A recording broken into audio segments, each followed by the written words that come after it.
उद्योग व्यापार प्रतिनिधि मंडल की बैठक कटरा मांडराय में हुई।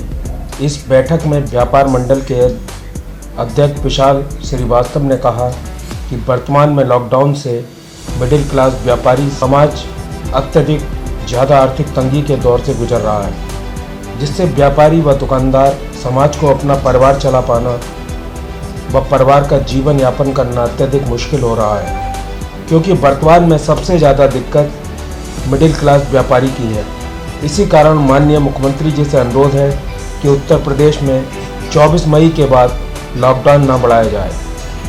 साथ ही मांग की है कि मई की 25 या 30 तारीख से संपूर्ण बाजारों को उस समय के अनिवार्य रूप से खुलवाने की घोषणा होनी चाहिए, क्योंकि लगातार बढ़ रहे लॉकडाउन से व्यापारी समाज की और बेरोजगारी की समस्या उत्पन्न हो गई है। व्यापारी समाज अपनी रोजी रोटी के लिए तड़प रहा है। जिस तरीके से 18 तारीख से लॉकडाउन चालू हुआ और 24 तारीख तक लॉकडाउन को रखा गया है और बहुत ही बड़ा कार्य था, क्योंकि पूरे उत्तर प्रदेश के अंदर जिस तरीके से महामारी का दौर था और ये लगना भी चाहिए था।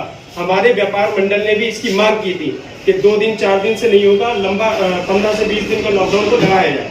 अब 15 से 20 दिन का लॉकडाउन लग चुका है और 24 तारीख से आगे लॉकडाउन को ना बढ़ाया जाए, क्योंकि व्यापारी इस समय बड़ा परेशान हताश है। पिछले बार भी परेशानी की झेली थी और इस बार भी परेशानी झेल रहा है। जिस तरीके से भ्रष्टाचार को देखते हुए कभी पुलिस वाले चालान काट देते हैं या उत्पीड़न करते हैं व्यापारियों का, तो हमारी सरकार से मांग है कि 25 तारीख से संपूर्ण व्यापार को खोला जाए और कुछ छूट दी जाए। इस बैठक में जिलाध्यक्ष अमित सक्सेना, मंडल अध्यक्ष विशाल श्रीवास्तव, महानगर अध्यक्ष मोहित तिवारी, महामंत्री अनुज शर्मा, महानगर उपाध्यक्ष रजत अग्रवाल, अलीम, आसिफ, मंडल उपाध्यक्ष ब्रजेश प्रताप इत्यादि मौजूद रहे। दबंगों ने किया नाबालिग लड़की का अपहरण, लड़की की मां ने लगाई आईजी से न्याय की गुहार।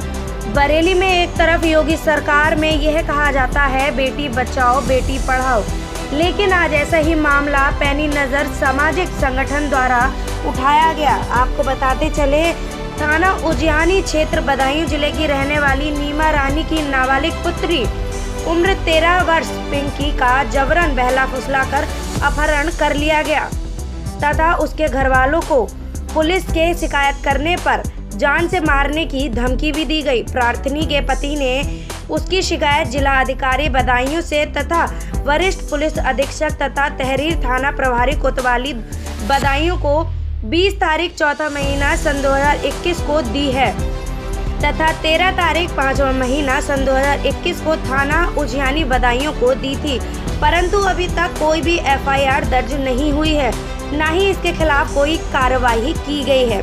प्रार्थनी व उसके परिवार के अभियुक्त गण को जान से खतरा और साथ ही माल का खतरा बना हुआ है, ऐसा उनका कहना है। अभियुक्त गण शिवम यादव, तेंद्र व अनिल कुमार के खिलाफ सख्त से सख्त कार्रवाई की जाए। सर मेरी भांजी को ले गया था सर शुभम अनिल, हम सर इलेक्शन में थे सर, बाहर खड़े थे और बच्चे खेल रहे थे, सब लड़की हमारी बच्चे उनमें खेल रही थी साहब को, और वो साहब ले गए 2 लड़के पकड़ के। अनिल क्या उम्र रही होगी? उम्र साहब मेरी भांजी की 13 साल की है साहब। कहाँ रहते हैं आप?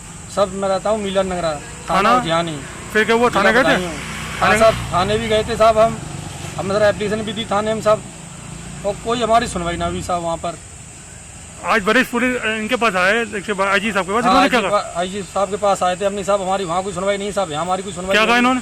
इनने साहब एप्लीकेशन ले लिए साहब, जाके अब 4 दिन बाद आपकी सुनवाई करेंगे हम। एप्लीकेशन किसने लिया? दरोगाई साहब ने यहीं ले ली थी, और गेट पे अंदर नहीं आने दिया। अब आप क्या चाहते हैं? सब क्या चाहते हैं, हमारे से बच्ची मिल जाए लड़की साहब हमारी। कितना समय हो गया ये आप साहब? समय हो गया 1 महीना 3 दिन। निम्मती जी क्या हो गया बताइए। लड़की हमारे ले गए शिवम और अनिल।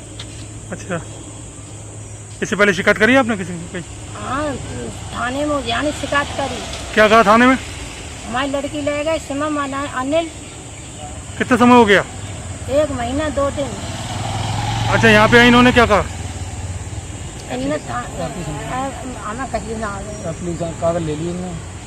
एडवोकेट सुनीता गंगवार। क्या कहना चाहती है इस पर पूरे मामले में?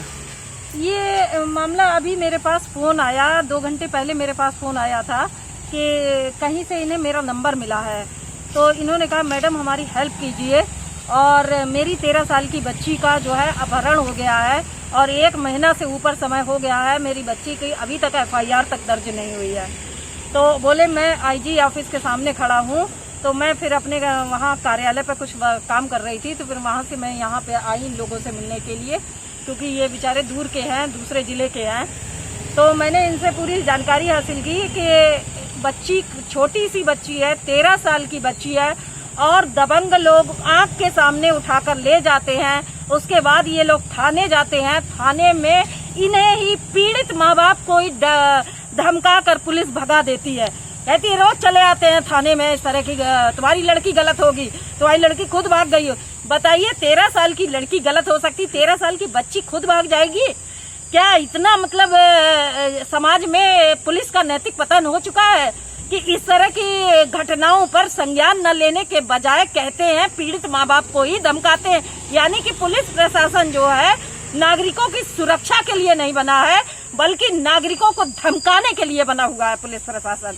और ये छोटी नाबालिग बच्चियों के साथ लगातार रेप और अपहरण की घटनाएं हो रही हैं, और ये पुलिस प्रशासन क्या कर रहा है? और मैं माननीय मुख्यमंत्री जी से पूछना चाहती हूँ कि जिन्होंने कहा है कि बेटी बचाओ बेटी पढ़ाओ, माननीय मुख्यमंत्री जी ये बताएं किस तरह हम बेटियों को बचाएं, बचाने का कोई तरीका बताएं कि हम अगर बेटियां हमारी उठवा ली जाती हैं तो हमें कहाँ जाना चाहिए।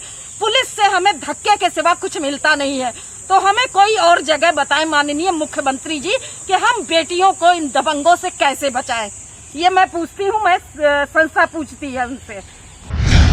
बीती रात सरदार नगर पुल के पास रोडवेज की बस अनियंत्रित हो गई, जिसके बाद बस डिवाइडर पर चढ़ गई, जिसमें 3 सवारी बैठी हुई थी।